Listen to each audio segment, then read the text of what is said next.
Hey guys, tonight we're doing something a little different. We're going way, way back, not to We ancient gather Egypt by or this fire Babylon, to or remember even our the Ice ways. Age. Our That would still traditions be are the too fire recent. that keeps us No, strong. tonight we're cracking The open the veils, forgotten the chapter that came secrets, before and all of truths of that, what is back and when what humans were just will getting the be. hang of not dying every other week. Before cities, before writing, before the word medicine was even a thing, there was smoke. And here's what nobody tells you. That smoke, the one your father inhaled every morning with his coffee, the one your grandfather smoked through 2 wars, the one doctors recommended for your nerves in 1952, it started as a prayer, and somewhere along the way, we forgot how to pray. You're going to love this one. And you probably won't survive it, at least not if you were actually there 12,000 years ago in a cave with people who thought fire was the closest thing to God they'd ever see. Before you get comfortable, do me a favor. Like the video and subscribe, but only if you genuinely enjoy what I do here. I'm not trying to game the algorithm. I'm trying to tell you something true. Drop your city and time in the comments. I want to know which part of the world is tuning in and when. Phoenix at midnight, Boston at 3 a.m. Comment below. I read every one. Now dim the lights. Turn on a fan for that soft background hum. And let's ease into tonight's journey together. Do you ever wonder why humans started smoking in the first place? Do you know that smoking isn't modern? It's ancient, older than agriculture, older than the wheel. What if I told you the first smokers weren't rebels or addicts, but priests? What if every cigarette your father smoked was echoing a ritual 12,000 years old? What if smoke wasn't originally about pleasure, but about speaking to something larger than yourself? And here's the real question. What if we've been using it wrong for the last 500 years? Congratulations, you've just woken up. But not in 2025, in 10,000 BC. In a cave in Central Asia where the air smells like pine resin and fear. And you're about to witness the moment that changed everything. Let's begin. You're not important. Let's be clear about that. You're not the chief, not the elder, not the shaman, because that word doesn't exist yet. You're just another mouth to feed, another pair of hands to gather roots, another body that might not wake up tomorrow. Your tribe is 12 people. That's your whole world. The fire is dying. Someone needs to add fuel. Your turn. You reach for what you think is dried wood. It's dark. Your eyes aren't what they used to be, not that you're old. You're maybe 25, but that's ancient out here. You grab a bundle of something that feels right and toss it on the coals. The smoke that rises makes you cough immediately. Not normal smoke. This is thick, oily, blue-gray instead of white, and the smell bitter flowers and something metallic like blood. Everyone's coughing now. Someone's shouting at you in whatever language you speak, which isn't really a language, more like grunts with intention. But then something happens. The coughing stops. Someone starts laughing. Not at anything, just laughing. Then someone else. And suddenly you realize the fire isn't just a fire anymore. It's breathing. The flames pulse in rhythm with your heartbeat. The shadows on the cave wall aren't flickering randomly, they're dancing, deliberately, like they know something. You look at your hands. They're your hands. You know they're your hands. But they feel like they belong to someone else. Someone bigger. Someone who understands things you don't. The stars outside the cave entrance are moving in a slow spiral. Not falling, rotating, like the sky is a wheel and someone just started turning it. Here's what you don't know. You've just smoked cannabis. Or maybe datura. Or some plant that doesn't exist anymore because we cultivated it out of existence. Here's what you do know. The world just cracked open, and you saw something on the other side. Morning comes hard. Your head feels like it's been stuffed with wool. Your mouth tastes like you licked a burnt log. Someone is groaning in the corner. But here's the thing, nobody's talking about what happened last night.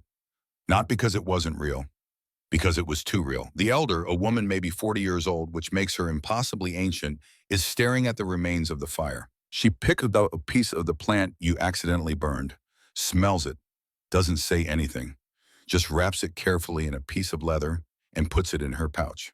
3 nights later, she burns it again, intentionally this time. And now it's not an accident anymore. It's an experiment. 6 months later, it's a ritual.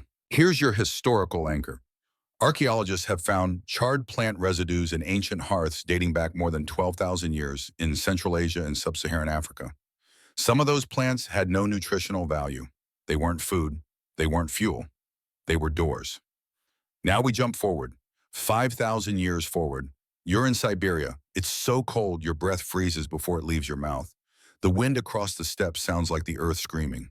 But inside this tent, a dome of animal skins stretched over mammoth ribs. It's warm, hot actually, uncomfortably hot. There are 8 of you crammed in here. A fire pit in the center with hot stones pulled from the coals. And a woman they call her the Voice crouching over a bronze bowl. She's not burning wood. She's burning hemp, lots of it, piled on the hot stones until the tent fills with smoke so thick you can't see the person across from you. You're not supposed to talk. That's the rule. But someone always breaks it. A man to your left whispers, "I saw her, my daughter. She told me where the herd went." His daughter died last winter. You were there when they buried her under stones to keep the wolves away. The Voice doesn't acknowledge him. She's rocking back and forth, humming something that isn't quite music. The smoke wraps around her like a living thing. And then she stops, looks directly at you, says your name, your actual name, in a voice that doesn't sound like hers. You try to ask how she knows. You've never met her before, but your throat won't work. Your whole body is locked, paralyzed, but not scared, just held. She speaks for 10 minutes. You don't remember most of it. Something about the buffalo, something about the river changing course, something about your brother who you thought died but maybe didn't. When the tent flap opens and cold air rushes in, you stumble outside and vomit in the snow. But 3 days later, you find your brother, alive, exactly where the Voice said he'd be. Here's the thing: archaeologists have excavated Scythian burial mounds with cannabis residues, bronze cauldrons, and wooden tripods designed to support tent fumigation. This wasn't myth. This was technology. But here's the fringe question that keeps scholars up at night. Were they just high, or were they accessing something we can't measure with tools? Let me tell you something nobody puts in the textbooks. Every single major civilization on Earth, separated by thousands of miles, thousands of years, independently discovered smoke ritual. The Siberian shamans, the African healers, the Amazonian priests, the Egyptian temple workers, the Chinese alchemists, the Indian yogis, the Mayan kings. They didn't trade notes. They didn't have a conference. They just knew. Which raises the uncomfortable question: what if smoke isn't something humans invented? What if it's something humans remembered? What if that first accidental inhalation in the cave wasn't discovery, it was recognition? Like we'd been waiting for fire to show us what we already knew. That's the first twist. Smoke didn't change humans. It revealed us. And now we're about to see what happened when that revelation left the cave and entered the temple. Welcome back. If you're still here, you're the kind of person who remembers when doctors smoked in hospitals, when cigarette companies sponsored Little League, when your father came home from the factory and the first thing he did before dinner, before saying hello, was light up. You remember when smoke was everywhere. But you probably don't remember when smoke was sacred. That's what we're about to fix. You wake up to insects the size of your thumb crawling across your chest. Welcome to the Congo Basin 4,000 years before anyone calls it that. The air is so humid you're breathing water. Everything is green, violently green, aggressively alive. Your clan is gathered around a fire that barely burns. Everything's too wet. But the elder, a man missing his right hand from a crocodile, is preparing something. He's been gone for 3 days. Came back with a root the color of old blood. Gnarled, ugly. He won't let anyone touch it. Now he's scraping it into a clay bowl. The shavings curl like wood, but they smell like earth after rain mixed with something rotten. He adds dried leaves, some kind of bark, then sets it on the coals. The smoke that rises is gray, heavy. It doesn't rise straight up. It spreads across the ground like one filling the clearing. You breathe it in and immediately your tongue goes numb, then your lips, then your face, then the trees start talking, not in words, in patterns. You can see the connections between things. That tree is related to that bird, is related to that cloud, is related to your mother who died when you were 6, is related to the root. Your breathing is related to everything, is related to everything, is you're lying on your back now. You don't remember lying down. The elder's face appears above you, his one good hand on your forehead. You're being seen, he says. And you know exactly what he means. Something is looking at you, not with eyes, with attention, like a spotlight made of consciousness. It's not pleasant. It's not terrible. It's just true. This is iboga, or something like it, used in West African initiation rites for thousands of years. Not for fun, for surgery of the soul. The ceremony lasts all night. At dawn, you're different. Can't explain how, just are. Now we jump continents, and forward 1,000 years. You're in Sumer, early Bronze Age. The air smells like baked mud and human ambition. You're a temple scribe. You can write. Do you understand how extraordinary that makes you? In a world where most people can't even count past their fingers, you can capture sound as symbols on clay. Today you're recording a medical prescription. A priest is dictating, for pain in the lower back, 2 parts poppy, 1 part honey, 1 part wine. Burn slowly. Let patient inhale until sleep comes. You write it down, Hulgil. The joy plant. You've seen it work. An old woman came in last week, couldn't walk without screaming. The priest burned opium resin in a small room, made her breathe it for an hour. When she came out, she was smiling. Said the pain was still there, but far away, like it was happening to someone else. Tonight you're the patient, not because you're hurt, because you need to see the gods. That's what the high priest said. All senior scribes must undergo the vision quest before being promoted. They lead you into a chamber you've never seen. Deep in the temple. No windows, just a small fire pit and a bronze bowl filled with something dark and sticky. The priest lights it, sits across from you, says nothing. The smoke is sweet, cloying, like flowers dipped in honey and left to rot. You breathe it in because what choice do you have? Within minutes, the walls start breathing, in and out, like the whole temple is a lung and you're inside it. The priest's face stretches. His eyes are too large. His mouth is moving, but you hear the words inside your skull instead of through your ears. He's asking you questions about loyalty, about fear, about what you'd do if ordered to falsify records. You answer honestly because lying seems impossible right now. Like your mouth can't form untrue words. Hours later, or maybe minutes, time doesn't work right anymore. You're lying on the temple steps watching the stars. Someone brings you water. You drink. The priest appears, nods. You passed. Past what? You don't remember. But they promote you the next day. Here's the dark side nobody mentions. Those priests weren't just using opium for healing. They were using it for control, for interrogation, for making sure everyone in power could be trusted. Smoke was becoming political. Now we're in Delphi, 5th century BCE. You're not Greek. You're a merchant from Phoenicia. But you've traveled 3 weeks to get here because your business partner betrayed you, and you need to know, should you forgive him or destroy him? The temple is smaller than you expected, more modest, but the line of supplicants stretches down the mountain. You wait, you pay, a lot. And finally, you're ushered into the inner chamber. The oracle is a woman, maybe 60 years old, sitting on a tripod over a crack in the earth. There's smoke coming from somewhere, incense, they say, bay laurel. They say a lot of things, but you notice the smell is wrong, not floral, almost sweet but chemical. Like if air could ferment. The priestess breathes deep, her eyes roll back. She starts mumbling. The attending priest translates, "The one who betrayed you betrays himself. Forgive and profit, punish and perish." Cryptic nonsense, of course, that's what oracles do. But here's what you notice as you're leaving. There's no incense burner. The smoke is coming from the crack itself, from the earth. You mention this to another merchant outside. He laughs. You didn't know the whole temple sits on a gas vent. Natural gas. Makes people see things. That's the secret. Always has been. You don't know whether to feel cheated or impressed. Here's the historical fact. Geologists in the 1990s discovered that the Temple of Delphi sits directly above a fault line emitting ethylene gas. In the right concentrations, ethylene causes euphoria and hallucinations.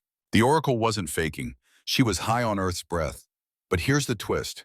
Even knowing that it worked, for 1,000 years, kings and emperors based decisions on her words. Wars started and stopped. Colonies were founded or abandoned. Because sometimes the truth doesn't matter as much as having someone to tell you what you want to hear. So let's pause and take stock. We started with accidental discovery, humans stumbling into altered consciousness. Then we got intentional ritual, shamans using smoke as technology. Now we have institutions, temples, priests, professional smoke breathers. And here's the second twist. The moment smoke became professional, it became performative. The Siberian shaman believed. The African elder believed. The oracle of Delphi, maybe. Maybe not. But she knew how to put on a show. That's the line. That's the moment. When smoke stopped being about connection and started being about control. The priests who burned opium in Mesopotamia weren't seeking God. They were maintaining power. The oracle wasn't channeling Apollo. She was managing expectations. Smoke was becoming a tool. And tools can be used for good or ill. And you sitting there in 2025 watching this at 3 in the morning, you've seen this before. You've watched doctors recommend cigarettes for your health. You've seen politicians lie about safety. You've lived through the moment when something sacred became something sold. That pattern started here, in these temples, with these priests, and it's about to get much, much worse because smoke is about to leave the temple entirely. It's about to enter the marketplace, the battlefield, the living room, and once that happens, there's no going back. Still with me? Good. Because this is where the story gets personal. Up until now, smoke has been exotic, foreign, something shamans and priests and oracles did in faraway places. But now we're entering the age of empires, of trade routes, of conquest, and smoke is about to travel.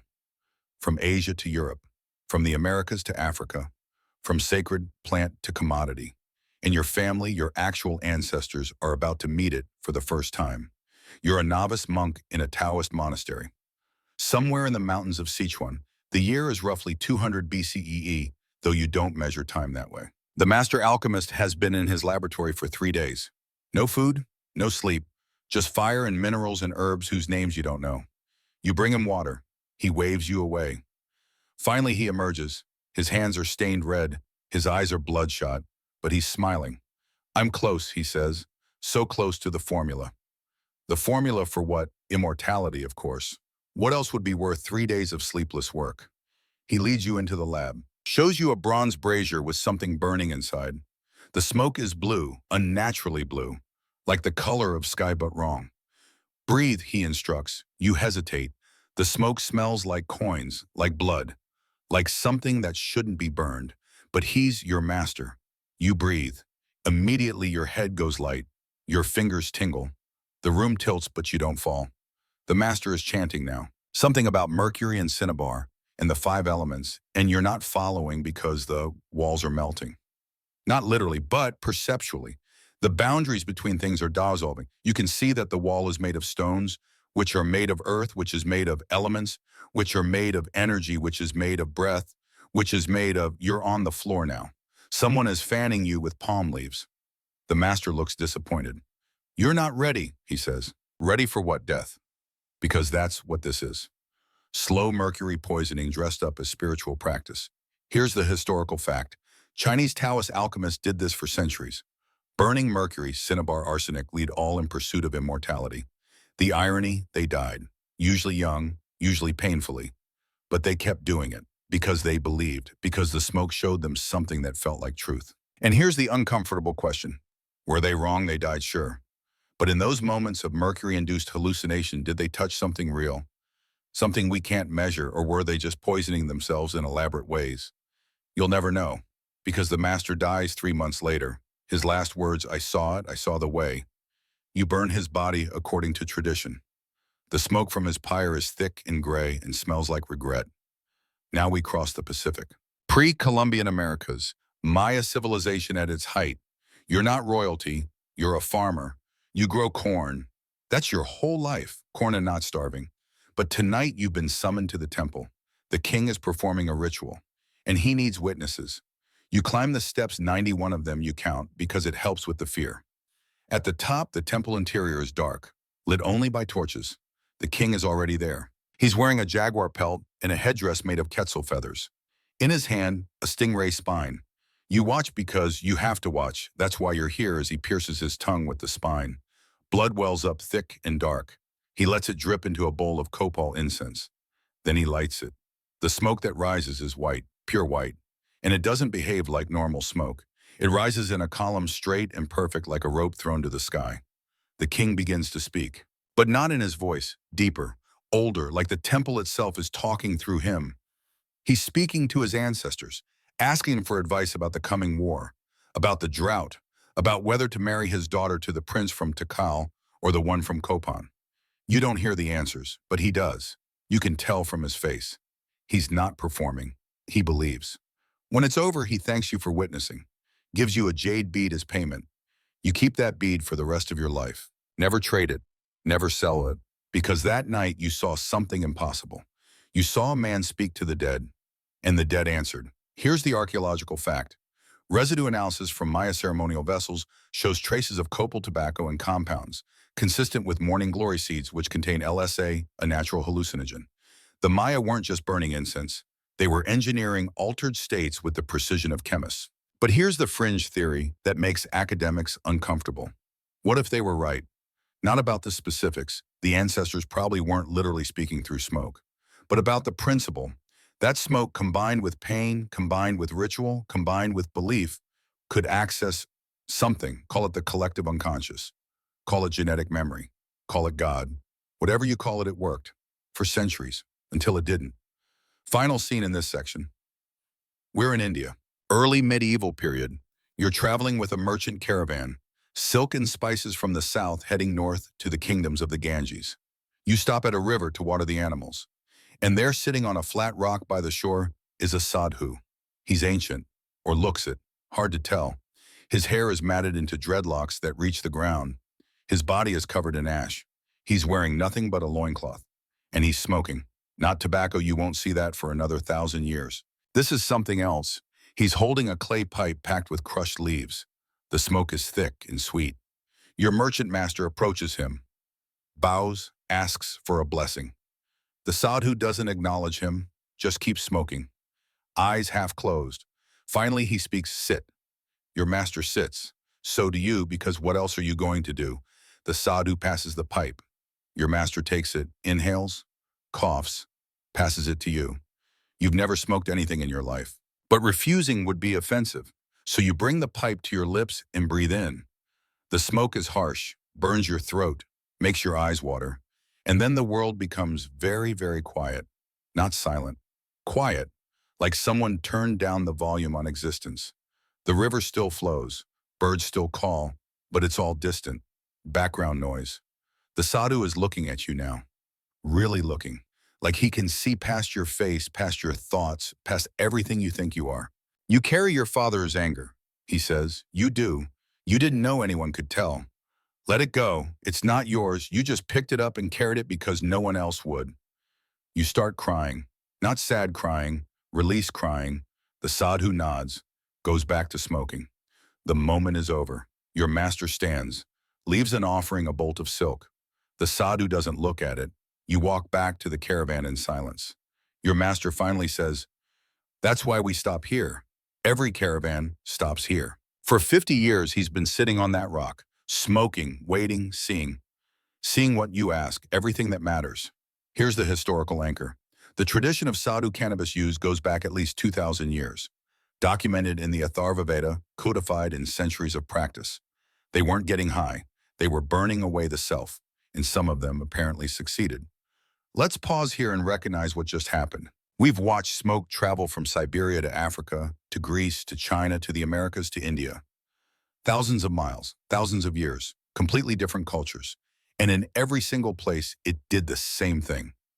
It opened doors, sometimes to healing, sometimes to truth, sometimes to madness, sometimes to God.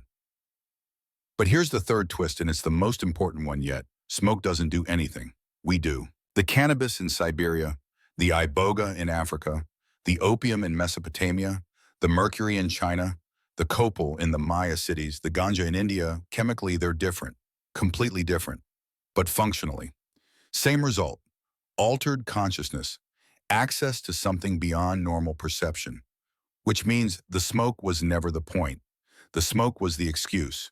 The point was the decision to step outside normal consciousness and look around. The shamans and priests and monks and sadhus, they weren't dependent on the smoke. They were using the smoke as a key to a door they'd already built. And that door, you have it too. Your father had it. Your grandfather had it. Every human being who ever lived has had access to that door. We just forgot where we put the key. And now we're about to watch what happens when someone finds the key and decides to make 1 billion copies and sell them for $1 each. That's next. Columbus is coming, and he's bringing a plant that will kill more people than every war in human history combined. Welcome to the part of the story where everything goes wrong, not slowly, not gradually, fast, because we're about to watch 500 years of history compress into 12 minutes. And by the end, you're going to understand exactly why your father coughed every morning, why your uncle died at 57, why the doctors who told your mother that smoking was safe for her nerves weren't lying, they genuinely believed it, and why they were wrong. October 1492, Caribbean. You're not Columbus. You're a Taino man watching strange ships arrive. Tall ships, impossibly tall, with men who smell like they've never bathed and wear far too much clothing for the climate. They seem harmless, confused, lost, really. Their leader keeps pointing at things and saying words you don't understand. He seems to be looking for gold. You don't have gold, but you want to be hospitable. So you offer them what you have: cassava bread, fresh water, dried fish, and tobacco. Not to smoke. You'd never waste it like that. You show them the sacred way rolled in a leaf lit used in ceremony to speak with the ancestors before making important decisions. The strange men laugh, take the rolls, try to smoke them the way you do and cough violently.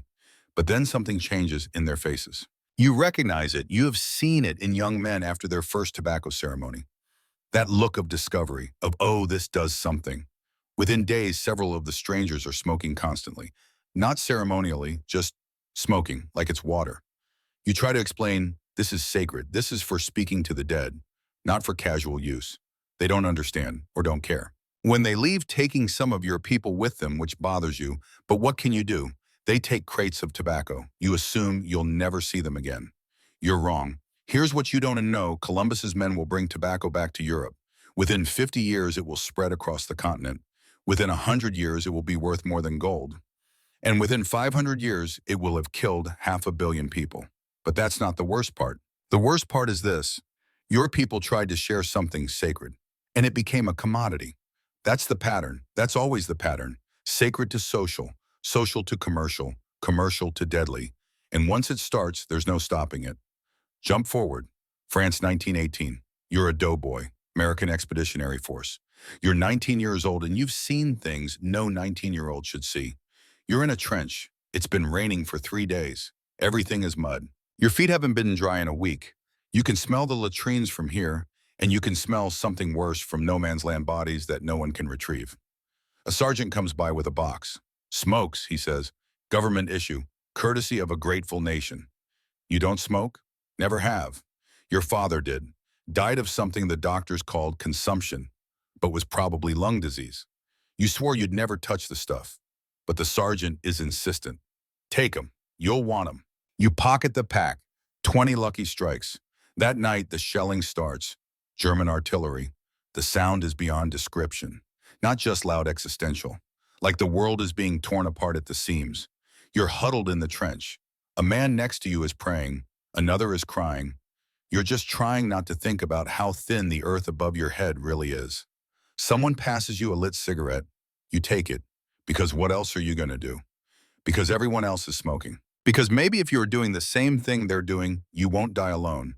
You inhale. It burns. Makes you cough. Tastes like burning rope. But then, and you're not sure if this is real or just desperate self-delusion, the fear recedes. Just a little. Just enough. The shelling continues, but you can breathe. By the time you get home, one of the lucky ones you survive, you're smoking a pack a day. Here's the historical fact. During World War I, the U.S. government provided cigarettes to soldiers for free. Not as a luxury, as a necessity.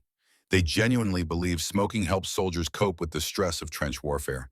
They were right, it did help, in the short term. But nobody told you about the long term. You'll smoke for the next 40 years. And in 1958, you'll die of emphysema, drowning in your own fluid-filled lungs, wondering why the doctors never warned you. They didn't know. That's the truth. In 1918, they genuinely didn't know.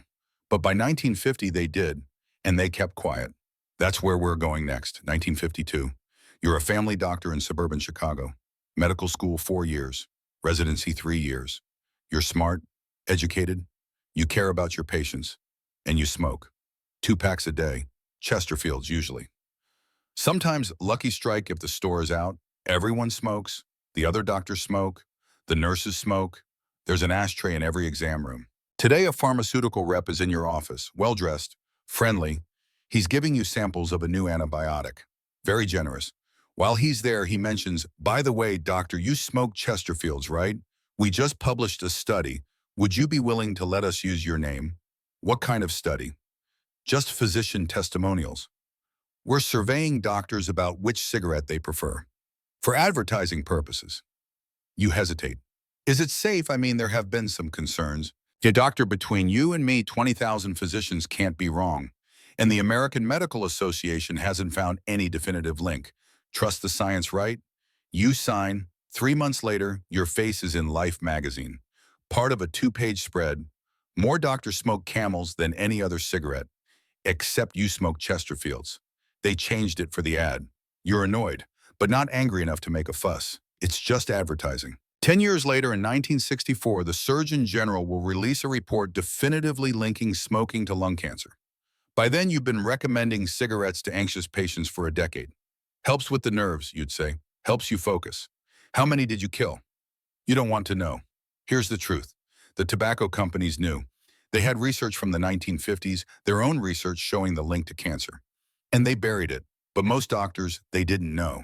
They trusted the same institutions you trust. The AMA, the pharmaceutical companies, the peer-reviewed journals, and those institutions failed them. That's the betrayal. Not that people smoked, but that the people who were supposed to protect them, doctors, scientists, regulators, either didn't know or didn't care. Your father trusted his doctor. His doctor trusted the system. The system lied, not out of malice, out of money. 1994, congressional hearing, Washington, D.C. 7 men sit at a table, CEOs of the biggest tobacco companies in America. Philip Morris, R.J. Reynolds, Brown and Williamson, Lorillard, U.S. Tobacco, Liggett, American Tobacco. Combined, their companies control 99% of the American cigarette market. Combined, their products kill 480,000 Americans every year. A congressman asked them one by one, "Do you believe nicotine is addictive?" One by one, they answer, "No, no, no, no, no, no, no." 7 men, 7 lies, under oath, on camera. Here's the twist: they knew. Of course they knew. Internal memos released later would show that tobacco companies had been studying nicotine addiction since the 1960s. They knew exactly how addictive it was. They engineered their cigarettes to maximize addictiveness. They added chemicals to keep the nicotine in a form that absorbed faster. They added ammonia to create a stronger kick. They added sugars that, when burned, created acetaldehyde, which enhances nicotine's addictive properties. This wasn't a product. This was a delivery system for addiction, designed, engineered, optimized, and when confronted with it under oath, they lied. That's the fourth twist. The sacred plant that indigenous peoples used to speak to ancestors became a weapon, deliberately, knowingly. And the men who did it, they didn't smoke. Not one of those 7 CEOs was a smoker. They sold what they wouldn't use, like heroin dealers who stay sober. That's where the line is. That's the unforgivable part. Not that people smoked, not that people got addicted, but that the people profiting from it knew exactly what they were doing and did it anyway. Your father wasn't weak. He was targeted. Your uncle didn't lack willpower. He was chemically hijacked. That's not poetry. That's not metaphor. That's engineering. We're almost done. Stay with me, because this is where the story comes full circle, where everything we've learned from the Paleolithic cave to the congressional hearing starts to make sense. We're back in the present, or close to it, and we're about to see 2 things happening simultaneously. One, a new generation making the same mistakes with a new delivery system. 2, the old ways coming back, quietly, carefully, sacredly. Let's start with the mistake. You're 16. It's 2016. You're not stupid. You know smoking is bad. They taught you that in 5th grade. They showed you pictures of black lungs. They made you watch videos of people dying of emphysema. You're never going to smoke cigarettes. That's boomer stuff. That's your grandpa's mistake. But vaping, that's different. You're at a friend's house. His older brother is in college, has a vape pen, sleek, metallic. Looks like something from the future. It's not smoking, the brother says. It's vapor. Water vapor, basically. With flavoring. Totally safe. You hesitate. Dude, there's no tobacco, no tar, no combustion. This is harm reduction. This is what the science says we should have been doing it all along. You take a hit. Mango flavor. Smooth. Doesn't burn like you expected. By senior year, you're hitting it between every class. In the bathroom, in your car, in your bedroom with a towel under the door. You're not addicted. You can stop whenever you want. Except you can't, and you don't want to admit that. Here's the truth. Vaping delivers nicotine more efficiently than cigarettes ever did. Faster absorption. Higher concentrations. And because it doesn't smell or produce visible smoke, you can do it constantly. A pack-a-day smoker gets about 20 doses of nicotine per day. a heavy vapor. 200, you're not safer. You're more addicted. And here's the twist nobody saw coming. The same companies that made cigarettes now make vapes. Philip Morris bought IQOS. R.J. Reynolds bought Vuse. They rebranded, but they didn't change. Sacred to social, social to commercial, commercial to deadly. Same pattern, new package. But let me tell you about something else that's happening, something quieter. 2023, New Mexico. You're invited to a ceremony, a real one, not a vape session, not a party, a ceremony. Your friend's uncle is a Diné elder. He's been conducting traditional tobacco ceremonies for 40 years, trying to keep the practice alive. You show up not knowing what to expect. Honestly, you're expecting some new age nonsense. White people with dreadlocks talking about chakras. But when you arrive, it's not that at all. It's a small group, maybe 12 people. Mix of ages, mix of backgrounds, everyone respectful, quiet. The elder explains tobacco is sacred. It's not for recreation. It's for prayer, for offering, for connecting to the earth and the sky and the generations before and after. He prepares the tobacco himself, mixes it with other herbs, red willow bark, sage, cedar. When he lights it, the smoke smells completely different from anything you've ever encountered. Not harsh, not sweet, just clean. He passes it to you, explains how to hold it, how to offer smoke to the four directions, how to set an intention. You feel ridiculous at first, self-conscious, but then something happens. The smoke rises, and you watch it go. Really watch it. See how it dissolves into the air, becomes part of the wind, becomes nothing and everything at once. And you think about your grandfather, the one who died of lung cancer when you were 8, the one who smoked 3 packs a day for 40 years. And you realize he was praying too. He just didn't know it. Every cigarette was a small ritual, a moment of pause, a breath taken deliberately. He was reaching for something. Connection, maybe. Peace. A moment of silence in a life that was too loud. He just had the wrong tools. Let me take you back to where we started. 10,000 years ago. A cave, a fire, an accidental inhalation.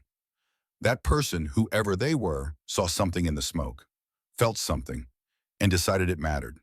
And for the next 10,000 years, humans have been chasing that same feeling, sometimes with reverence. The shamans, the priests, the monks, the sadhus, sometimes with curiosity, the philosophers, the scientists, the explorers, sometimes with greed, the merchants, the corporations, the advertisers, but always underneath it all the same impulse to step outside normal consciousness and see what's there. And here's the final twist, the biggest one, the one that makes sense of everything. The smoke never changed. We did. Cannabis in 10,000 BC does the same thing as cannabis today. Opium in ancient Mesopotamia works the same way as morphine in a modern hospital. Tobacco in a Mayan ceremony has the same nicotine as a Marlboro. The chemistry is identical. What changed is the intention. The Siberian shaman used smoke to speak to ancestors. Your grandfather used it to get through his shift at the factory. The Taoist monk used smoke to chase immortality. The tobacco executive used it to maximize quarterly profits. Same plant, different worlds. And that's the lesson. That's what 12,000 years of history is trying to teach us. Smoke is a tool, like fire, like language, like any technology humans have ever developed. It can heal or harm. Depending on how you use it, it can connect or isolate. Depending on your intention, it can reveal truth or obscure it, depending on who's holding it and why. So here we are, 2025. Tobacco still kills 480,000 Americans a year. Vaping is creating a new generation of nicotine addicts. The lawsuits continue. The regulations tighten and loosen and tighten again. But also traditional ceremonies are being reclaimed.